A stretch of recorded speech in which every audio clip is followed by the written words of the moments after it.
नमस्कार, प्रणाम। तमाम भोजपुरिया श्रोता लोग के विशाल टाइप की तरफ से प्रणाम बा। और भैया उम्मीद करता नहीं कि आशीर्वाद लेगा कि जरूर मिली। सबसे पहले हम आप लोग को बताओ चाहता नहीं कि हमार भोजपुरी मूवी पिया की मेहंदी रागिनी फिल्म्स के बैनर से बनल बा मूवी और चंदा फिल्म के माध्यम से आवता। पिया की मेहंदी का ट्रेलर रिलीज होकर बाटे 26 तारीख के 26/2/2021 यानी कि शुक्रवार के। तो भैया रोज लोग विनती बा कि ज़्यादा से ज़्यादा देखे के बा, शेयर करे के बा और ये लड़का के अपना भाई के प्यार दुलार देवे के बा।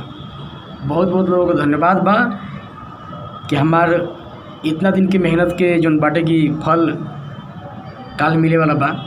तो उम्मीद करता नहीं कि रउआ लोग के ट्रेलर हमने के बड़ा पसंद आई और बड़ा ही दिलो जान से हमने के मेहनत के बनल बनी जाए।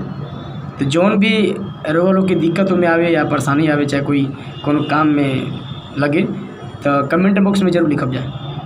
प्रणाम, धन्यवाद।